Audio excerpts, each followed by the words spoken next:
Olá, meu nome é Thales Moura, eu sou doutorando do Programa de Pós-Graduação em Letras da Universidade Federal de Minas Gerais. Estou propondo, no segundo semestre de 2020, sob regime remoto, durante o período da pandemia, o curso A Semente, a Tábua Rasa, o Índio de Papel, notas sobre a Escola de Formação Literária Brasileira, dedicada aos estudos dos textos fundantes da literatura brasileira sob uma perspectiva pós-colonial. Na série de vídeos veiculadas a este canal, faz parte da iniciativa do projeto do apoio pedagógico da Faculdade de Letras da UFMG, sob coordenação da professora Heloísa Pena, e visa propiciar aos alunos ingressantes no curso de Letras uma formação pedagógica extracurricular. Essa formação ela vai se estender, sobretudo, aos alunos ingressantes, no curso de letras dentro da comunidade externa, mas também a comunidade externa como forma de ampliar, democratizar o acesso às disciplinas e os saberes oferecidos em âmbito acadêmico, para aqueles que pretendem ingressar também futuramente na universidade. Sobre o nosso material de apoio, ele estará disponível, no nosso Google Drive, já disponibilizado o link na ementa. Sobre os modos de avaliação, solicitei, também na ementa, comentários nos vídeos relacionados aos textos estudados e a participação também nos fóruns criados na plataforma Google Classroom. Foi a ferramenta que eu adotei para poder manter um contato mais dinâmico com os alunos inscritos aqui neste curso. Então, a solicitação, para a gente poder estar oferecendo, pleiteando a certificação, seria esses comentários, com no mínimo de 8 linhas ali nos nossos vídeos, comentando, os textos lidos, nos módulos oferecidos, de 1 a 8, nós teremos 8 videoaulas. Eu solicito 75% de participação, que corresponderia a pelo menos 6 vídeos, vocês estarem tecendo comentários pertinentes, aos assuntos abordados durante essas 8 videoaulas. Ok. Sobre o curso, gostaria de ler a ementa junto com vocês. O objetivo do curso é trabalhar as metáforas A Semente, a Tábua Rasa e o Índio de Papel como chaves de leitura de textos literários fundantes da literatura brasileira sob uma perspectiva colonial. São metáforas que foram levantadas em textos de teóricos e pesquisadores que estão trabalhando com a área da literatura brasileira, com essa noção da construção da imagem, do índio durante o percurso de formação da literatura brasileira até os dias atuais. A pequena revisão sistematizada pelo curso vai ser feita em 2 movimentos. O primeiro movimento, na esteira de Silviano Santiago e dos principais teóricos da literatura brasileira, pesquisadores também, a gente vai percorrer ali as primeiras manifestações literárias na terra de Santa Cruz, caracterizadas pela literatura dita de informação, passando pela literatura jesuítica, foram os primeiros passos. O segundo movimento é contemplar implicações e contradições da busca de uma identidade nacional para a literatura produzida por intelectuais brasileiros. Vamos começar ali, passando pelos ecos da Arcádia e indo ao romantismo, as influências recorrentes ali em metáforas e em temas levantados nessas literaturas. Conforme apontado por Robert Schuas, a importação do romance e dos moldes da cultura europeia para a literatura brasileira muitas vezes produzem algumas contradições.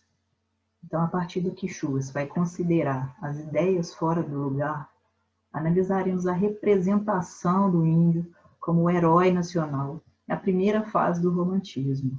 Cada aula será elaborada em vista tendo em vista a discussão de um texto literário e um texto teórico correspondente. O link para acesso do material também está em Menta, na nossa página do Google Drive. Os vídeos serão produzidos semanalmente, terão os links também disponibilizados, né, na nossa plataforma do Google Classroom e também pela página do Apoio Pedagógico. Vocês já têm acesso ao link do nosso canal no YouTube. Este curso ele vai disponibilizar certificado para aqueles que cumprirem presença em 75% das IDOs. Os créditos relativos, né, à participação no curso, eles podem ser utilizados na contagem de horas para que o aluno, principalmente com registro acadêmico na UFMG, possa se formar. Né? Então, os interessados em obter a certificação deverão colaborar com as discussões, né, através de comentários pertinentes em pelo menos 6 dos 8 vídeos. Gostaria de frisar, né, que a participação nas videoaulas, elas são imprescindíveis para que a gente possa não só pleitear a certificação, mas também poder trabalhar com a ideia de uma autonomia didática do aluno. Né? O aluno não só ele ganha o certificado, né, mas também amplia o seu saber, né? Através da iniciativa do apoio pedagógico, nós estamos oferecendo oportunidade de estar mantendo uma relação mais direta da pós-graduação, com a graduação e com alunos que pretendem ingressar, né, na universidade. Então, é interessante que esse curso seja construído, né, através do professor e do aluno, e a partir dessa perspectiva também autodidata. As reflexões podem ser levantadas conforme eu disponibilizei na ementa, através de comentários sobre os textos lidos, comentários sobre leituras afins aos textos lidos e também sobre narrativas cinematográficas, né, que vão manter um diálogo ali com as temáticas que a gente vai estar trabalhando. Na semana anterior à finalização do nosso curso, um formulário vai ser disponibilizado para que os participantes possam colocar, né, os seus dados pertinentes ao registro acadêmico para aqueles que são inscritos em cursos de graduação aqui da UFMG, ou também para os que estão inscritos em outras universidades, para que eles possam obter a sua certificação. Vocês já fizeram uma inscrição prévia nesse curso, mas algumas pessoas não colocaram seus dados completos. Então, eu vou estar repassando esse formulário para que eu possa coletar esses dados e para que a gente possa emitir a certificação final do curso. Ok? Dito isto e explicado a ementa, partimos então para o início da nossa primeira aula. Vamos começar aqui com a apresentação, nosso título, né? A explicação desse título. Ela vem de metáforas levantadas por teóricos, né, na leitura dos textos fundantes da literatura brasileira, e eu gostaria de explicar melhor como é que eles vão ser trabalhados aqui durante o curso. As primeiras metáforas, a semente e a tábua rasa, foram levantadas essas metáforas no texto do Silviano Santiago, publicado na Folha, um caderno ilustríssimo, né, a partir de um texto nomeado como A Literatura Brasileira à Luz do Pós-Colonialismo. É um texto do Silviano Santiago, em que ele vai relatar uma experiência, né, como docente em uma faculdade exterior, lecionando a disciplina de literatura brasileira, e ele vai comentar que ele começa por uma perspectiva de analisar esses textos literários a partir de uma perspectiva antropológica, né, etnológica, principalmente a partir do viés de Lévi-Strauss.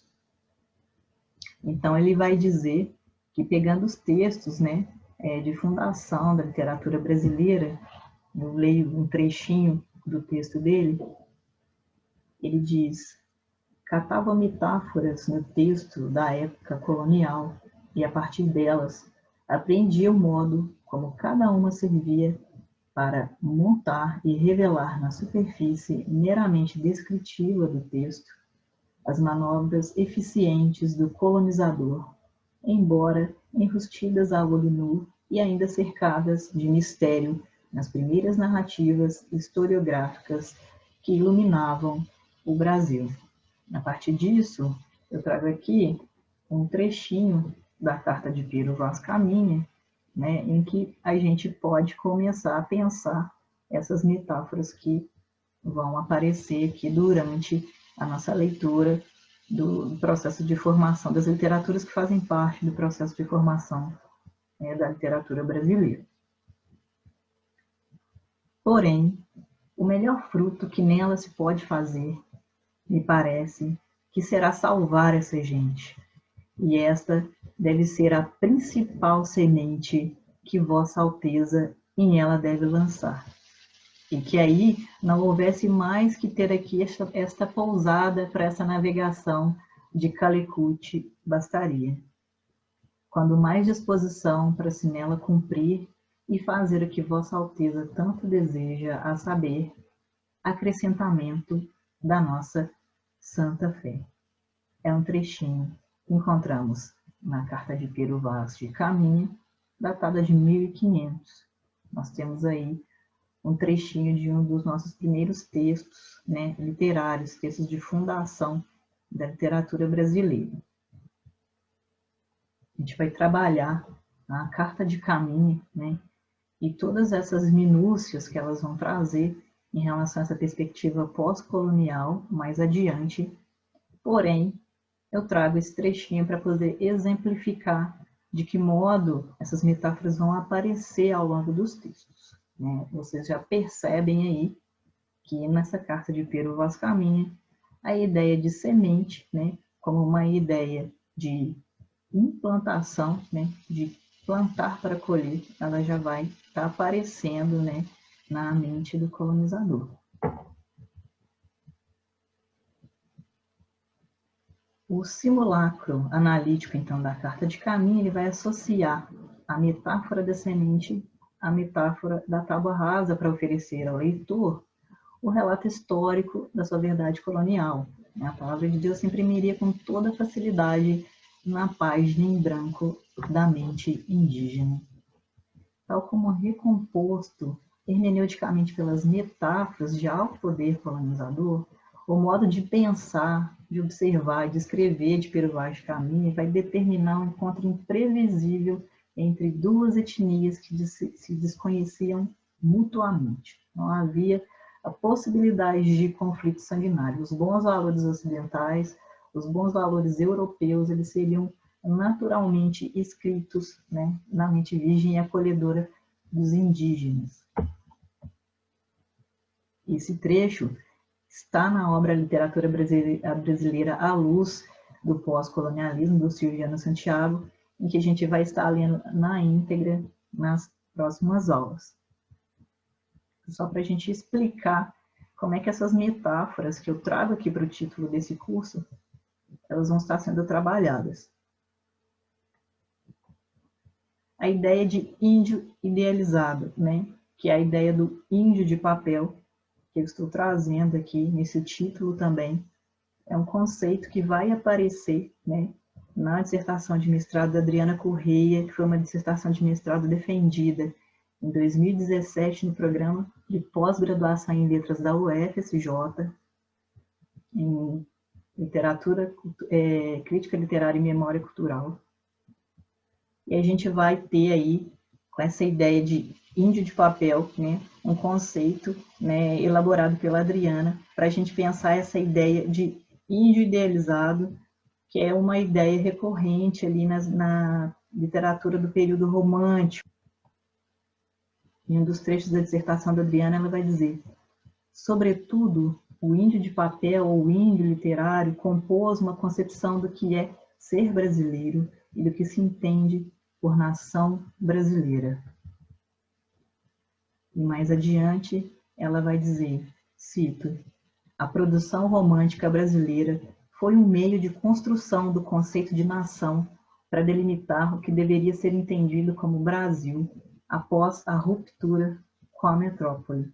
Entre as obras produzidas nesse período, né, que a gente está falando do período romântico brasileiro, o indianismo do romantismo brasileiro destaca-se como grande diferença do romantismo europeu. Os escritores românticos europeus buscaram o herói medieval nas cruzadas, enquanto os escritores românticos no Brasil buscaram no passado brasileiro referências como a natureza e o índio como herói nacional para a composição das obras. Ademais, essa ideia engloba a convivência pacífica com o homem branco, relação pacífica que não existe até hoje. Então, na dissertação da Adriana, né, no ano de 2017, ela vai estar trabalhando, né, com essa ideia do apagamento das alteridades dos índios decorrente do contato, né, dos colonizadores com as nações indígenas, né, do contato com o europeu, com os índios. E a forma como essas vivências, essas alteridades desses escritores, elas vão influenciar as vertentes estéticas contemporaneamente, principalmente ela vai estar trabalhando com literaturas produzidas contemporaneamente, né, como a literatura do Daniel Munduruku e da Eliane Potiguara. Então, ao longo aqui desse curso, a gente vai estar passando por alguns trechinhos aí da dissertação da Adriana Correia, né, para poder estar pensando melhor todos esses processos que veio junto com o processo de colonização e as influências, né, como isso foi resvalar no nosso processo de formação literária. Pois bem, adiante. Sobre o nosso plano de curso, eu vou estar repassando aqui rapidinho com vocês os nossos módulos, sendo o primeiro módulo, que vai ser a aula de hoje, a gente vai trabalhar em que sentido devemos compreender o conceito de formação. Vamos estar trabalhando com duas obras basilares, né, dos estudos literários, que são Formação da Literatura Brasileira, Momentos Decisivos, do Antônio Cândido, e Iniciação à Literatura Brasileira. O segundo momento, né, que seria o nosso módulo 2, a Literatura de Informação, que a gente vai trabalhar com a carta de Pero Vaz Caminha. Efetivamente, aqui eu trago também o texto do Silviano Santiago, que é o trechinho de abertura que eu trouxe para vocês para poder explicar essas duas metáforas que vão aparecer aí no título, né, do curso. Na ementa, eu deixei o texto em espanhol, mas ele está publicado na Folha, no Caderno Ilustríssimo, eu vou disponibilizar também no Drive para vocês. A gente vai trabalhar também com o texto do Nelson Werneck Sodré, As Razões do Indianismo, e também com alguns trechinhos aí do Sermão da 60ª, do Padre Antônio Vieira, né? Como estudo complementar, eu deixo aí para vocês um vídeo, uma entrevista, né, do Silviano Santiago, né, falando sobre esse texto que a gente vai estar trabalhando ali. Na aula 4, Entre a Miséria e a Consciência Antipredatória, a gente vai trazer escritos de Brandão e Frei Vicente, né? Vamos trazer aí alguns trechinhos, Diálogos das Grandezas do Brasil. Vamos estar trabalhando também com os textos aí, alguns trechos, né, da História do Brasil, do Frei Vicente do Salvador. Todos estão em domínio público, mas também já estão disponibilizados no Drive.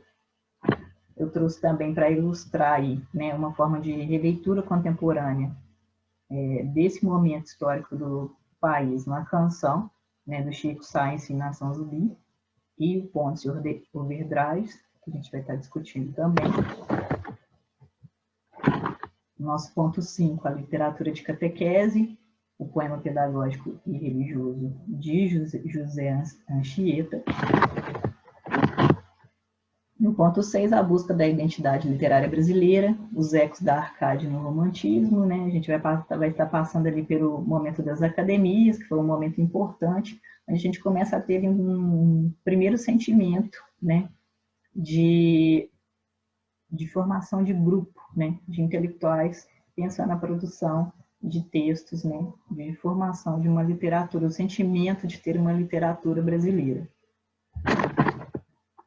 Nosso ponto 7, a gente chega aí na ideia do índio de papel, né, conceito cunhado na dissertação da Adriana, que é essa ideia do índio idealizado. E aí a gente vai pensar a obra Iracema, de José de Alencar, certo? E no ponto 8, a gente traz o Juca Pirama, que é o poema indianista de Gonçalves Dias, ok?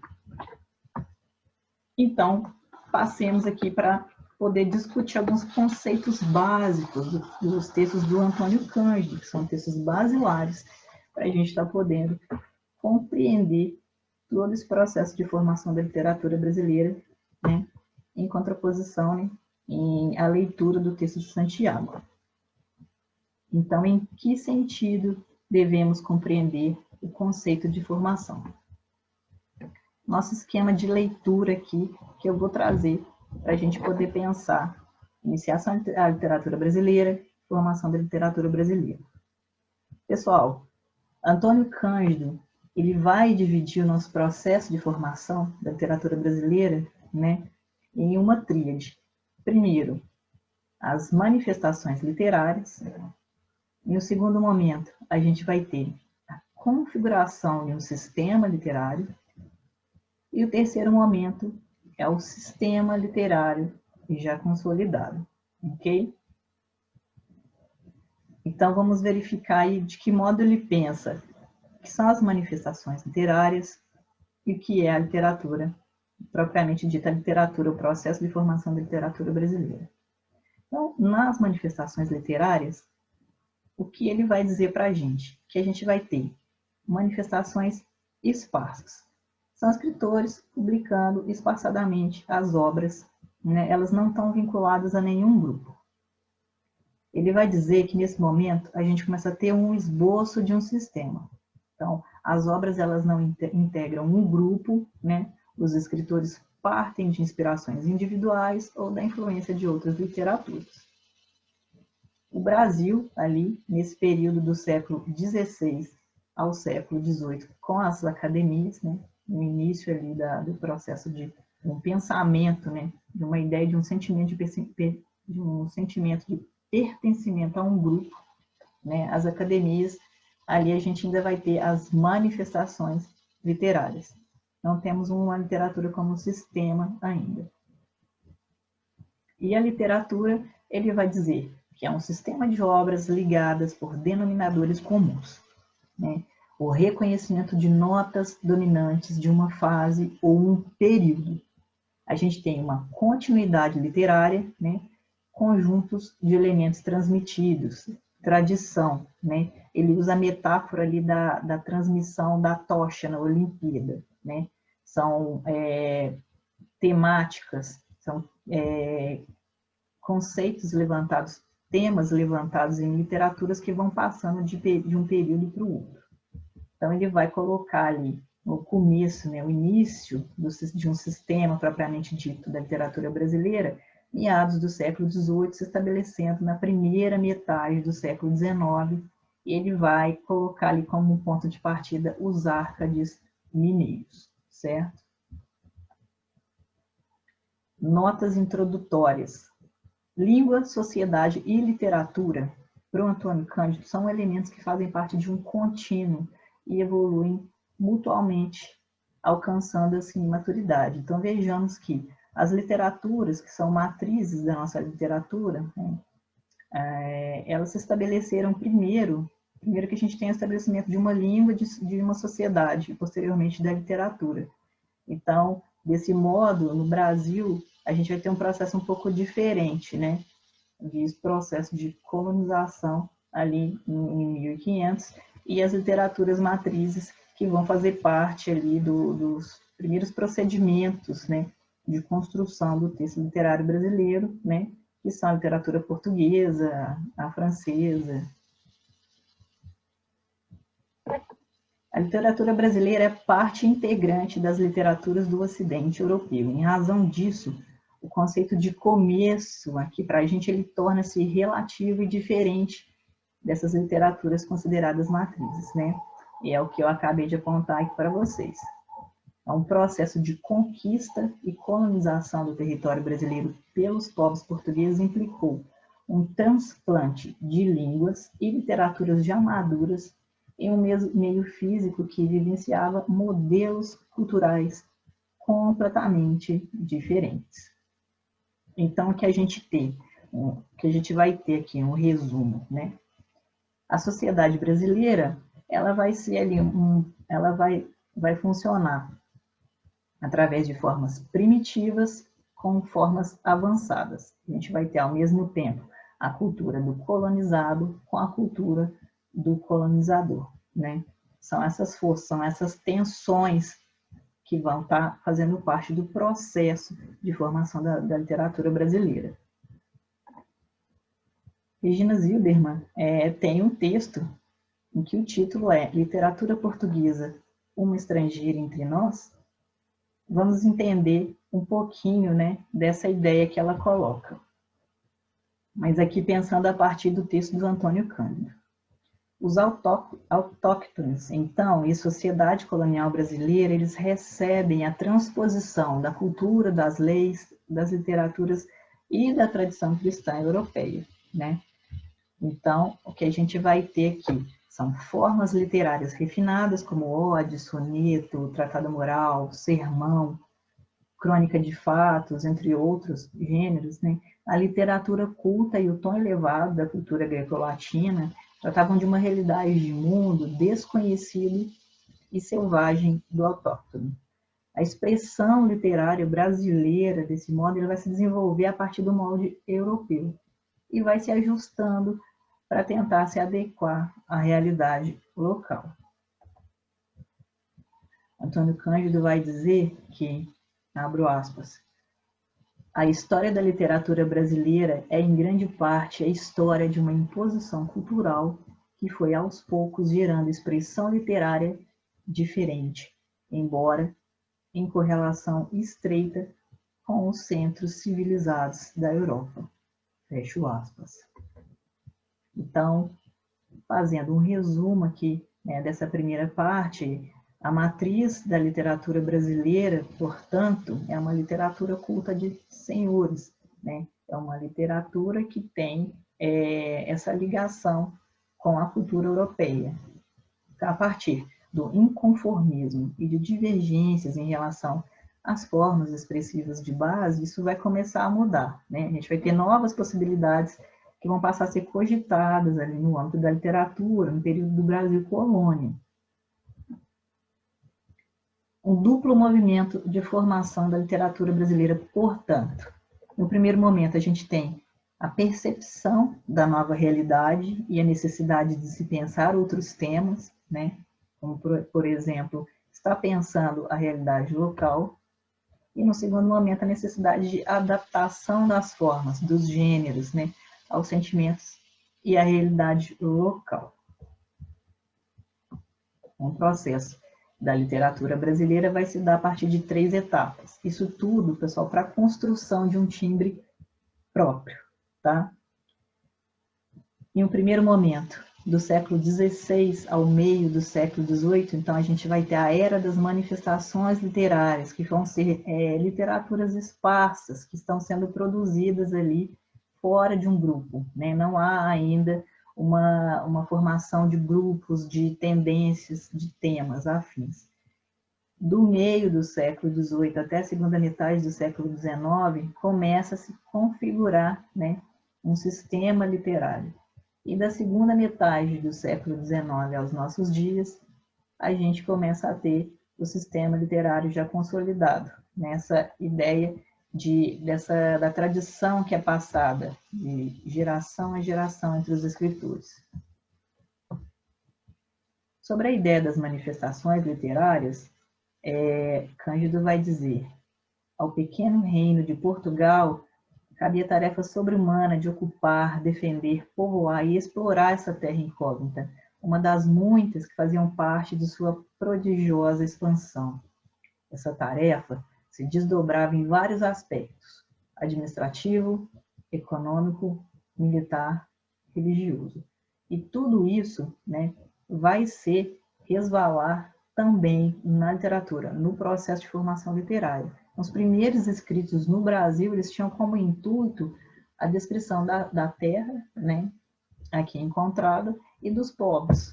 Entre essas produções, a gente vai encontrar os relatos administrativos, a carta, por exemplo, que a gente vai estar estudando aqui, a Carta de Peru Vaz Caminha, que é um documento importante para a gente estar podendo pensar esse processo, e os poemas de fundo religioso utilizados nas pregações jesuíticas. José de Anchieta, então, que é um exemplo interessante para a gente estar pensando tudo isso, que era um jesuíta natural das Ilhas Canárias, ele é considerado um patriarca da nossa literatura, então a produção literária é importante. A obra de José de Anchieta desenvolve, inicia um processo, um desenvolvimento de uma cultura paralela e bilíngue ali no Brasil colônia. O legado de José de Anchieta registra ora compostas por até 4 línguas, né? A gente vai ter português, espanhol, latim e tupi. No século XVI, produziu um número expressivo de obra em tupi.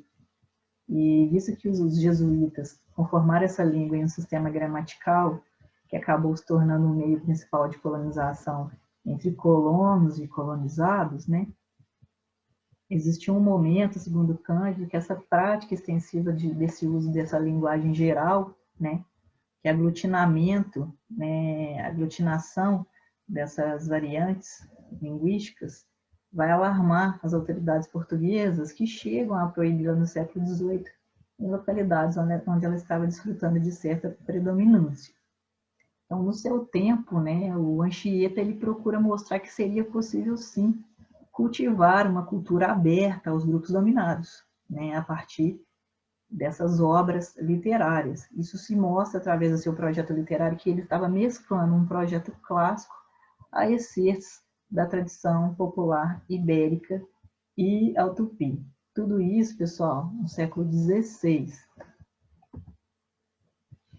O século XVIII começa um esboço ali de uma república das letras. Então, antes do século XVIII, o que havia eram manifestações literárias esparsas, conforme já comentei aqui, autores ocasionais que produziam suas obras e não publicavam, né?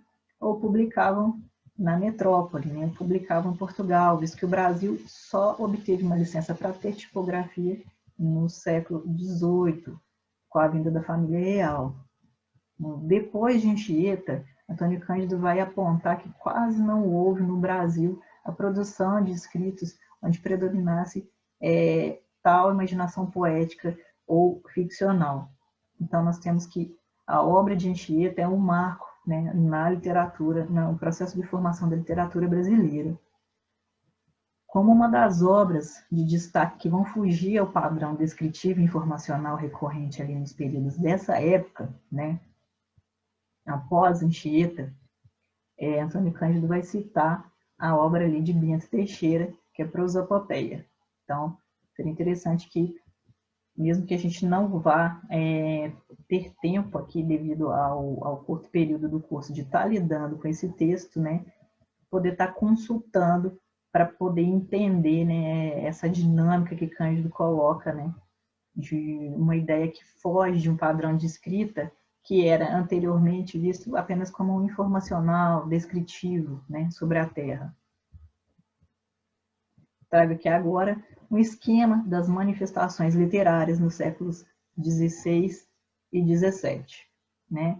Então, o que a gente vai ter em sua grande maioria são crônicas e relatos, né, e que vão estar falando, né, vão estar visando falar sobre informação, uma informação da natureza e dos povos, a descrição daquela terra que está encontrada, narrativas de acontecimentos, edificação religiosa, né, vinda ali da literatura jesuítica, e a defesa da colônia contra invasores estrangeiros. Então, esse é um esquema para a gente poder pensar ali todas as manifestações que ocorriam ali entre os séculos XVI e século XVII.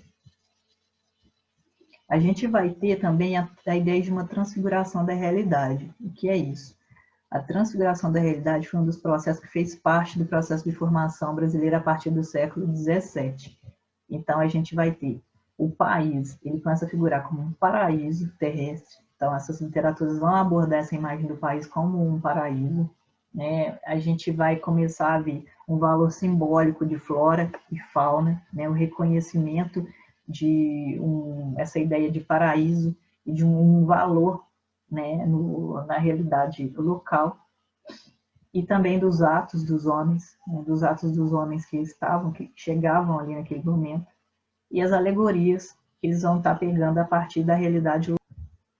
As figuras aí de Antônio Vieira e Gregório de Matos, né, eles vão estar ali no século XIX, no período em que a zona mais culta da colônia Bahia, ali até então, era a zona administrativa da colônia, só em 1760 passa para o Rio de Janeiro, então, antes disso, né, a Bahia era um centro cultural ali efervescente, né, onde eles estavam fazendo as suas produções literárias, embora Gregório de Matos só tenha sua produção reconhecida a partir do século XIX.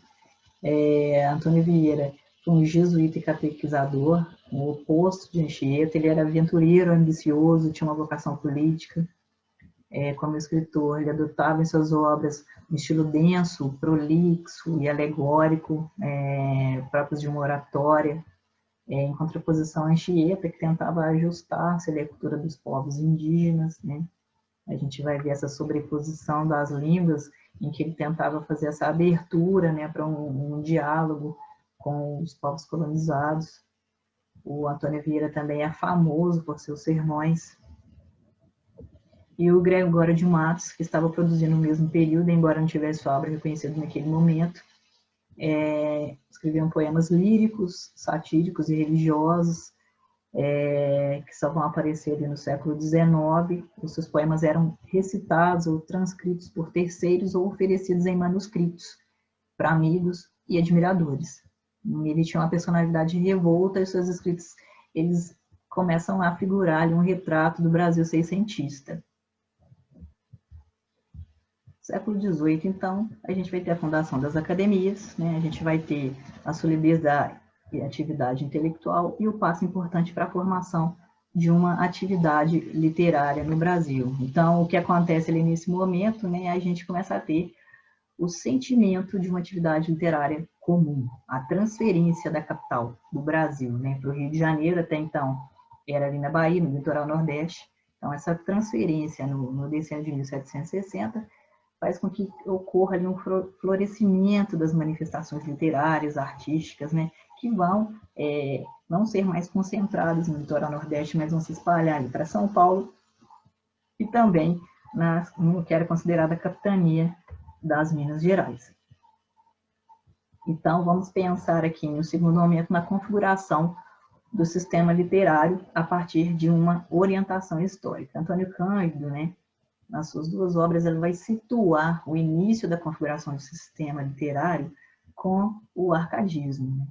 E com a passagem desse eixo econômico, né, da capital administrativa política do Brasil para o sul, né, dessa passagem da Bahia para o Rio, e isso vai ser datado ali em 1760. Então, a manifestação de temas afins e o indianismo, eles vão predominar ali nessa produção oitocentista, que é uma produção que começa ali no que Antônio Cândido vai situar com o arcadismo, né? O ponto de partida para Antônio Cândido, então, seria a Academia dos Seletos e dos Renascidos e os primeiros trabalhos de Cláudio Manuel da Costa. A ideia de uma literatura empenhada. Antônio Cândido vai dizer: os escritores neoclássicos são quase todos animados do desejo de construir uma literatura como prova de que os brasileiros eram tão capazes quanto os europeus. Então, esse é o ponto de partida de uma crítica, né, que vem muito influenciada pelo pensamento romântico. Então, o que a gente vai ter aqui nesse esquema que eu trago agora é que, após a independência do Brasil, a gente vai ter a acentuação desse elemento nacionalista, né, que vai ser fruto das condições históricas, né? Esse desejo de uma independência não só da colônia, mas também da cultura, né, da atividade literária. Então, a atividade literária que é produzida nesse período vai funcionar como parte do esforço da construção de um país livre. Então, a gente vai ter o nacionalismo nesse período como um elemento de autoconsciência. Então, no primeiro momento, a gente vai ter, por um lado, a renúncia à imaginação, né, pela essa ideia do documento e do devaneio, né, que é muito próprio da literatura desse período, que é uma literatura descritiva, informacional, e em um segundo momento a gente vai ter o sentido histórico e excepcional poder comunicativo também dessas obras, porque elas são um retrato daquele momento. Então, o jogo de forças que vai moldar então, a nossa literatura, a literatura nacional, ele vai se dar a partir de um embate de forças entre universal e nacional, né? Essas matrizes literárias e culturais que vêm aí, então, né, do Ocidente, e a técnica e o emocional, né? Então, esse confronto entre os gêneros literários, né, e a cultura europeia, com essa questão, com essa ideia de se construir uma literatura que seja nossa, que seja própria, né? Que seja própria do Brasil. A brasilidade, então, seria um desses elementos que vão compor essas primeiras narrativas, né? Que seria a brasilidade, seria a presença de elementos descritivos locais, né? Que é um traço diferencial e um critério de valor para o nacionalismo crítico herdado dos românticos, conforme já apontado naturalmente. É muito comum, né, no pensamento desse período, né, que essa realidade local ela apareça nessa literatura como um modo, até um desejo, né, de se desvincular desses padrões culturais europeus, com esse desejo de independência que ele vai para além, né, da questão propriamente dita do sentimento e pertença a uma localidade, mas também vai para o âmbito literário. Para os românticos, a literatura brasileira começava com o tema indianista, com Durão e Basílio, que eram considerados até superiores a Cláudio e Gonzaga ali no período da Arcádia. Antônio Cândido, no entanto, ele vai considerar que a nossa literatura ela é ramo da portuguesa, né? Assim como Regina Zilberman vai apontar, ele não pretende abordar o seu estudo estabelecendo uma contraposição, né, entre essas duas literaturas, a literatura portuguesa e a literatura brasileira. Ele vai preferir antes, né, partir do termo literatura comum, que seria entre a literatura brasileira e a portuguesa, pensadas ali como um fenômeno de civilização, né? O papel que os escritores exerceram naquele momento, né, para a formação do sistema literário. E no texto do Antônio Cândido também é importante a gente situar como que ele vai pensar, né, os níveis de compreensão de uma obra, né, de que modo a gente vai partir para poder pensar a compreensão da obra, né? Em um primeiro momento, devemos pensar os fatores externos, né, que seriam os vinculados ao tempo e os sociais. No segundo momento, o fator individual, o autor, enquanto o homem que está produzindo ali aquela obra, né? E o texto, enquanto resultado, né? Enquanto produção, contendo os elementos anteriores, os fatores externos, o tempo, as questões sociais, né? O homem enquanto autor, e outros elementos que vão transcender, né, essa questão, né? Tanto fatores externos quanto os individuais. E aí o Antônio Cândido vai chamar esse nível de compreensão de uma obra da ideia de eficácia da expressão, né? Para ele, vai importar no estudo da literatura, né, o que o texto exprime, né, e não tanto esses valores isolados. No conjunto de conceitos utilizados, então, né, ao longo da história da literatura, vão aparecer vários termos. Período, fase, geração, grupo, tema, fonte, influência. Antônio Cândido, porém, ele vai preferir a noção de períodos apenas incidentemente, né? Porque ele não acredita nessa ideia de fases, de cortes entre as fases. Ele acredita na ideia de um movimento, de passagem entre fases, grupos ou obras, né? É isso que vai determinar, por exemplo, que em obras românticas a gente vai encontrar ecos ali, né, da Arcádia, né? Que é essa ideia de transmissão, né, de tradição, transmissão de temas, de valores, né, de um momento para o outro. Segundo o teórico Antônio Cândido, né, de um ponto de vista histórico, né, há uma unidade profunda entre as fases neoclássica e a romântica, né, essa questão que eu expliquei, que a gente pode encontrar ecos da Arcádia no romantismo brasileiro. A tomada de consciência literária e o desejo, ou uma tentativa de construir uma literatura, é um desses ecos que a gente vai conseguir verificar nessa passagem, por exemplo, desses dois momentos. Então, Antônio Cândido, ele prefere pensar não a ideia de geração dos movimentos isoladamente, mas ele prefere pensar a ideia de tema, né? Na ocorrência desses temas e na retomada dos temas pelas gerações. Isso vai nos conduzir ao problema das influências, né? De escritor para escritor através do tempo. No entanto, Antônio Cândido vai dizer que a influência, esse processo de pensar a influência, tem uma certa fragilidade como instrumento de crítica. Quais são os problemas que ele vai levantar a partir dessa ideia de influência?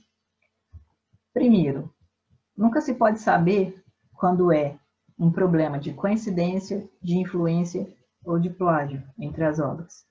Em segundo momento, nunca se pode saber o que é deliberado e o que é inconsciente na construção dessas obras. Em um terceiro momento, nunca se pode saber se essas influências elas são significativas ou principais, né? Mas que não se manifestam ali visivelmente. Hein? Como vamos saber? Fontes ignoradas, muitas fontes às vezes que vão aparecer nessas literaturas e que não vão ser possíveis, vão ser possíveis de ser identificadas, né? E os sentidos variados que essas influências podem oferecer à leitura dos textos. Então, no entanto, apesar de Antônio Cândido dizer que ele utiliza largamente esse critério da influência para poder pensar as obras, ele reconhece certa fragilidade, né, nesse instrumento de crítica.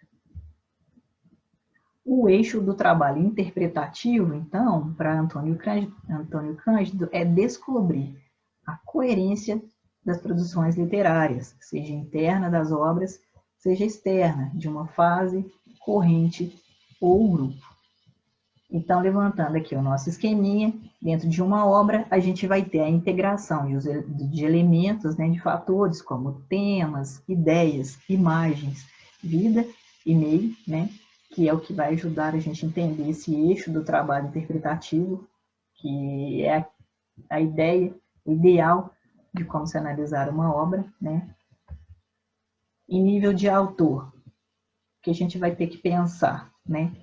Então, um sistema de traços afetivos, intelectuais e morais da personalidade literária, não do escritor em si, mas da persona literária. Nível do momento ou da fase é o estilo do tempo, né? O estilo literário do momento em que aquele autor está produzindo. Antônio Cândido também vai dizer, por fim, que a crítica ela é como um ato arbitrário, né? A coerência como processo de invenção e descoberta, há sempre aí, se pensar essa ideia de coerência, né? Em que você vai fazer estabelecer o que é coerente ali entre períodos, entre fases, entre os temas, né? É um elemento de escolha e risco, porque parte do pressuposto de uma intuição e de uma investigação, né? A gente vai encontrar nas obras, então, um traço explicativo, né? Porque as obras elas vão gerar significados múltiplos, a gente nunca vai achar um traço explicativo, a gente vai achar uma pluralidade de traços explicativos. Então, dentro de uma crítica, enquanto ato arbitrário, o que a gente vai ter sempre é a escolha de um traço para poder explicar a obra, né? E não vai existir uma verdade absoluta sobre aquela crítica. E sim, o crítico vai utilizar, né, o parâmetro de intuição e investigação. Então, dentro de período, a gente vai escolher autores, dentro de autores a gente pode escolher obras, dentro de obras a gente escolhe temas, imagens, traços que os justifiquem, traços que sejam recorrentes, ok? Então, dentro dessa primeira aula, o que eu faço é uma pequena revisão, né, da primeira parte desses textos do Antônio Cândido, que vão estar pensando, né, a forma como ele está construindo o pensamento teórico dele acerca da formação da literatura brasileira e o modo como ele está elencando as escolhas dele, as escolhas dos autores que ele vai trazer para poder pensar o processo de formação, ok?